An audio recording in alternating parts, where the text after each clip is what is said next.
Je te le montrais rapidement dans ma vidéo de la semaine dernière.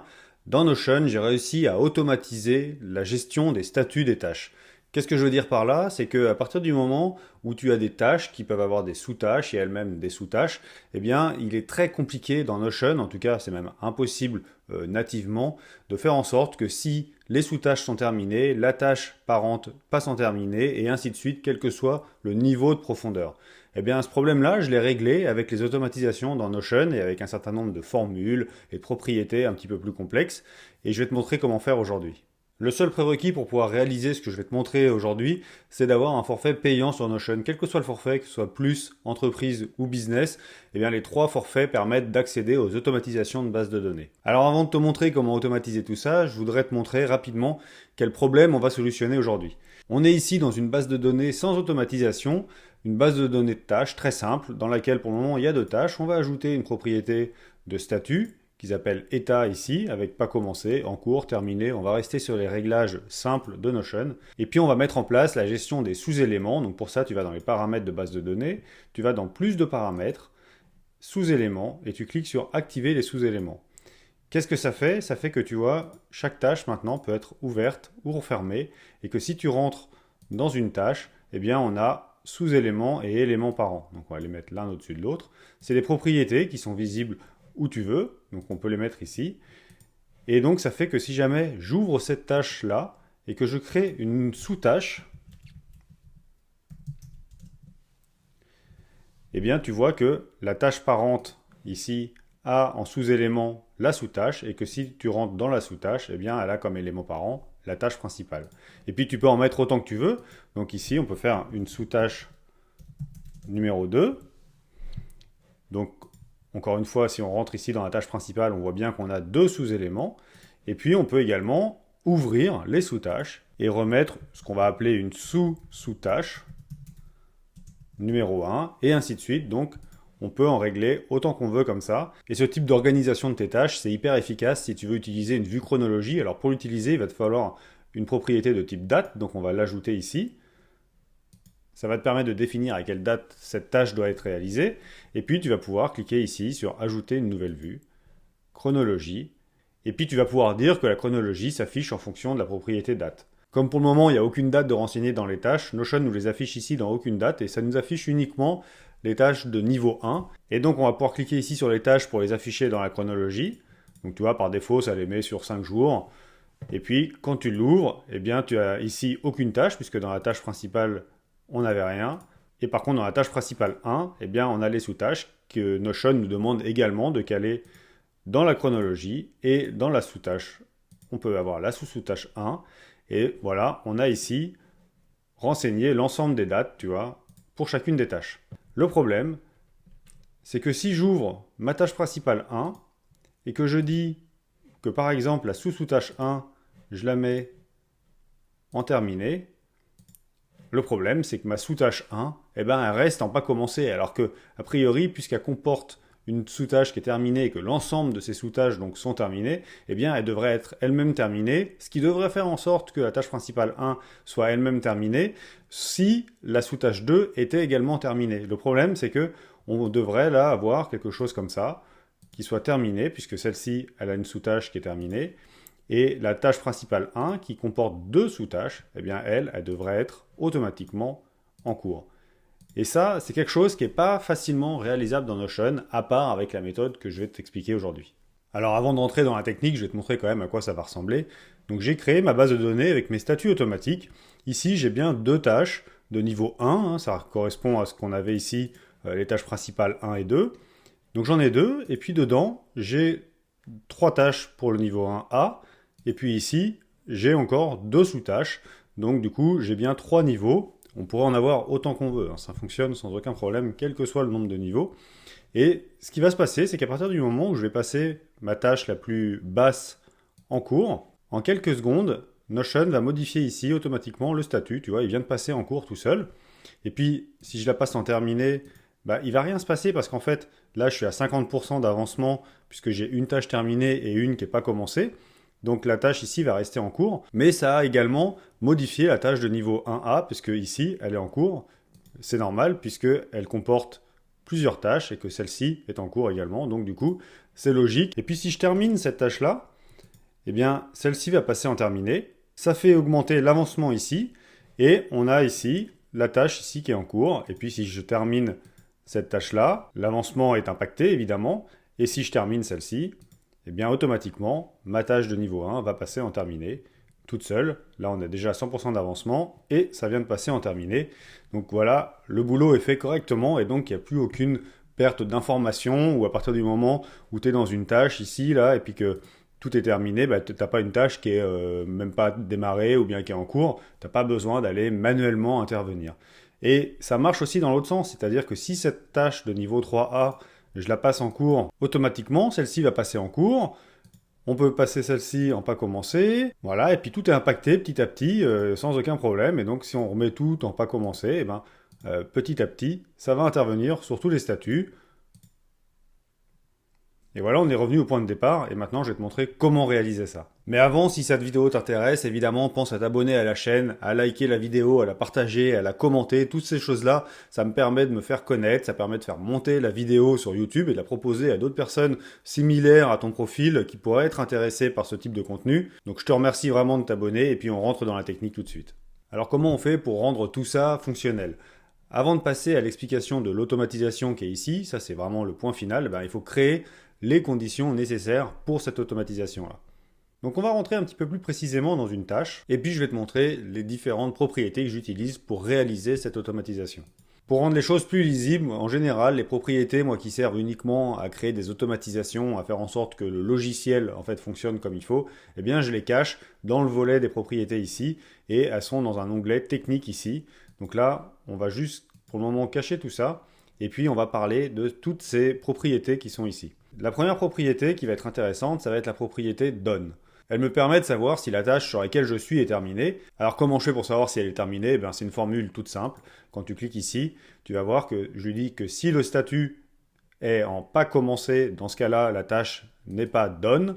Si le statut est en cours, elle est toujours pas done. Et donc si le statut est terminé, elle est done, c'est-à-dire je mets true. Ça me permet d'avoir la case qui se coche ici. Tu vois, si je mets le statut en terminé, hop, la case se coche automatiquement. Ce qu'il faut que tu comprennes aussi, c'est que ces propriétés-là, elles sont sur l'ensemble des tâches, quel que soit leur niveau de hiérarchie. Et donc, ça va permettre, via des roll-up, d'aller chercher ces propriétés-là dans les sous-tâches. Et justement, c'est ce que je fais ici avec la propriété quantité de sous-tâches done. Et là, je vais regarder ma relation sous-tâche. Je regarde leur propriété done et je compte le nombre de cases à cocher qui sont cochées. Si bien que si je viens ici et que je regarde les sous-tâches que j'ai là, et que celle-ci, je la mets en terminé, eh bien ici, j'ai bien un numéro 1 qui apparaît, parce que dans toutes ces tâches-là, eh bien tu vois, j'ai une tâche qui est terminée, et si je rentre dessus, juste pour la regarder, dans sa propriété, effectivement, elle est passée en done, puisqu'elle est en terminé. Donc cette propriété done, en fait, je m'en sers principalement pour aller voir combien j'ai de sous-tâches terminées, par rapport à la quantité de sous-tâches. Et donc, pour savoir la quantité de sous-tâches, eh bien, c'est assez simple. J'ai ici une propriété qui me permet de lister les sous-tâches. C'est la même que celle qui est visible ici. Donc là, je vais simplement lui demander de compter le nombre de sous-tâches. Donc ici, c'est une propriété de type rollup et qui regarde la relation sous-tâche, le nom de la tâche. On part du principe qu'il y a toujours un nom, puisque de toute façon, c'est relativement obligatoire dans Notion.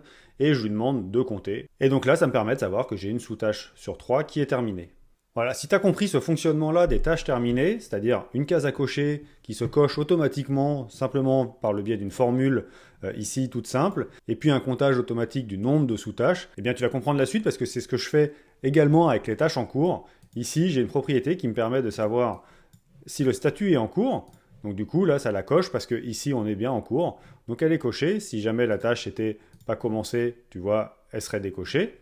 Et si elle était en terminé, de la même manière, elle est décochée. Là, j'ai mon automatisation qui vient de passer, donc ça vient de la remettre en cours automatiquement, hein, puisque ici, j'ai une tâche qui est terminée. Mais tu as compris le principe, ici, dès l'instant que le statut est en cours, la case à cocher est cochée. Et puis, je vais compter également le nombre de sous-tâches qui sont en cours. Alors, comment je fais ça ? Eh ben, c'est la même chose, c'est un roll-up. Je regarde les sous-tâches et je vais regarder la propriété en cours, là, qui est une case à cocher, donc, automatique, et je vais calculer le nombre de cases qui sont cochées. Donc, si je retourne ici dans mes sous-tâches et que j'en mets une en cours, eh bien tu vois ici que j'ai une sous-tâche en cours. Et de la même manière, ça me permet de savoir que j'en ai une sur 3 qui sont en cours. Alors qu'est-ce que je fais de tout ça? Eh bien ensuite, je vais l'utiliser dans la partie avancement. Alors là, c'est une petite formule toute simple, mais qui me permet d'une part de connaître le niveau d'avancement de ma tâche, et ça pour chacune des tâches, sous-tâches, sous-sous-tâches, et ainsi de suite. Et donc, il y avait deux cas de figure à prendre en compte. Il y a le cas de figure où j'ai des sous-tâches, et il y a le cas de figure où j'ai pas de sous-tâches. Donc on va regarder la formule. Donc il s'agit d'une formule encore assez simple, avec un if, et donc je lui dis, si jamais j'ai aucune sous-tâche, si la case à cocher donne est cochée avec le trou là ici, et bien dans ce cas-là, le résultat c'est 1, sinon c'est 0. Et le 1, bah, ça correspond à 100% d'avancement. Donc ici, si j'ai aucune sous-tâche, d'ailleurs c'est précisé, hein, si j'ai pas de sous-tâche, dans ce cas-là, tu regardes uniquement si la case à cocher donne ici est cochée. Si elle l'est, c'est 100%, sinon c'est 0. Et si j'ai des sous-tâches, eh bien je vais regarder la quantité de sous-tâches donne, donc c'est ce qui est ici, la quantité de sous-tâches donne, donc le 1, par rapport à la quantité de sous-tâches totale, le 3 ici, et donc là, 1 sur 3, ça fait 33,33%.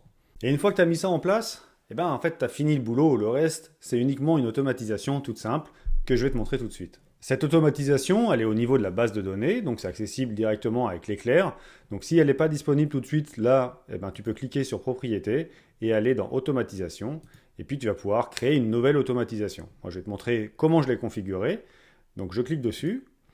Ici, je lui ai donné un nom, statut automatique. Elle est évidemment activée pour l'ensemble des pages dans lesquelles il y a la base de données, parce que en fait, les automatisations, tu peux également les lier uniquement à une vue ou à une autre de la base de données. Là, où qu'on soit dans la base de données, à partir du moment où il y a une action qui est réalisée, je veux que l'automatisation se lance. Alors justement, quel est le déclencheur de cette automatisation? Eh bien, c'est à partir du moment où il y a une propriété statut qui est modifiée, quelle que soit la page.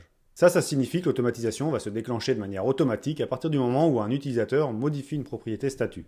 Pour le moment, il y a une limite dans Notion qui est qu'une automatisation ne peut pas être lancée par la modification d'une propriété qui a elle-même été modifiée par une automatisation.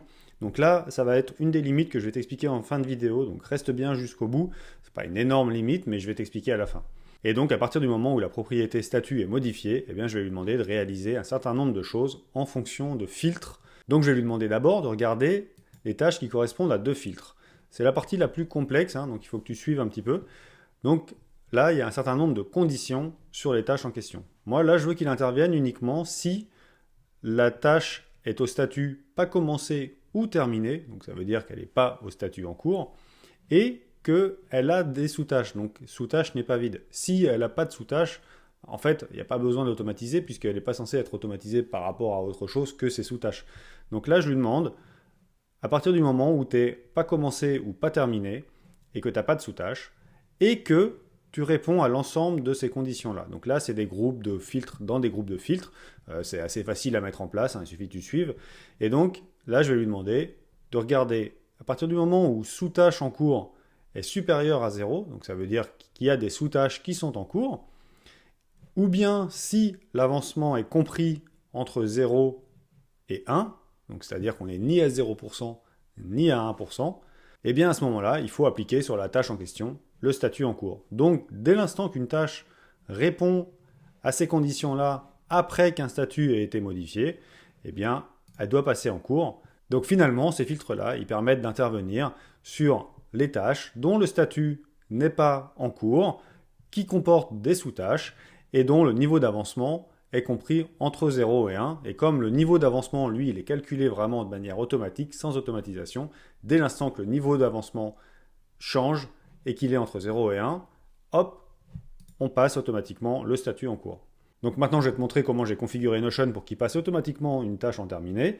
Eh bien, là, c'est des filtres un petit peu plus simples. Donc si le statut, toujours, n'est pas commencé ou terminé, donc si la tâche est en cours et que l'avancement est égal à 1, c'est-à-dire 100%, et qu'il n'y a pas de sous-tâche, eh bien dans ce cas-là, tu dois le passer automatiquement en terminé. Et puis pour finir, il faut que je te montre également comment je les remets en pas commencé, si jamais j'avais passé en cours des choses et puis que finalement on remet toutes les sous-tâches en pas commencé, et bien du coup, je lui demande de regarder si le statut n'est pas commencé, si l'avancement est égal à 0, s'il y a des sous-tâches, et si la quantité de sous-tâches en cours est égale à 0 également, et bien dans ce cas-là, tu dois le passer en pas commencé.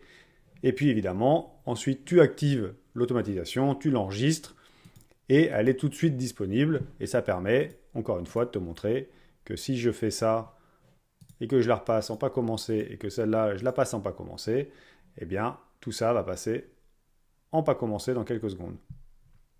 Alors je te le disais juste avant, il y a quand même une limite, une seule, dans l'utilisation de ce système-là, c'est que l'automatisation ne peut pas lancer elle-même l'automatisation. Donc jusque-là, tu t'en es pas forcément rendu compte, mais il y a quand même un petit problème, c'est que si je passe celle-ci, par exemple, en terminé, celle-ci va passer automatiquement en cours. Tu vois, elle vient de passer en cours, mais là par contre, on peut attendre autant qu'on veut, celle-ci passera pas en cours automatiquement. Et pour une raison simple, c'est que comme c'est une automatisation qui vient de modifier ce statut-là, eh bien, il n'y a pas l'automatisation qui se relance automatiquement, et celle-ci, pour le moment, du coup, elle n'a pas capté qu'elle avait maintenant une sous-tâche qui était en cours. Donc le problème, c'est quand même que c'est pas 100% automatisé. Alors on espère tous, hein, tous les ambassadeurs, on pousse beaucoup là-dessus pour que les automatisations puissent déclencher des automatisations. C'est pas encore le cas dans Notion, on n'a pas vraiment de retour là-dessus. Mais en réalité, cette limite, elle n'en est pas vraiment une parce que au quotidien, tu t'en rends même pas compte. Les tâches, de toute façon, tu les modifies régulièrement. Puis comme j'ai fait en sorte que l'automatisation soit à partir du moment où n'importe quelle page a un statut qui est modifié, eh bien ça lance pour l'ensemble des filtres. Eh bien le truc, c'est que si jamais je viens modifier à un autre moment cette propriété-là, qui elle n'a pas d'enfant, donc ça ne devrait pas lancer d'automatisation, mais comme en fait ça en profite pour refiltrer toutes les pages, hop, ça en a profité pour mettre celle-ci en cours. Donc en fait, dès l'instant que tu vas intervenir, ça va remettre tout clean. Le seul petit bémol, hein, c'est quand tu viens de modifier une tâche qui a eu un impact sur des parents ou des grands-parents dans les tâches, eh bien ça ne va pas avoir d'impact direct. Il va falloir que tu fasses une autre modification à un autre moment et ça va en profiter pour tout remettre clean. Donc tu as éventuellement juste un tout petit train d'avance, pas plus que ça. C'est déjà hyper exploitable. Moi, je l'utilise au quotidien. J'ai pas mal de clients qui l'utilisent aussi beaucoup. Ça pose aucun problème dans la réalité, mais il fallait quand même que tu sois conscient de cette petite limite. Dans tous les cas, c'est un énorme gain de temps, un énorme gain en qualité de la data qui t'est offerte par Notion. Donc, je peux que t'encourager à le mettre en place dans ton Notion ou bien à me contacter pour que je le mette en place pour toi.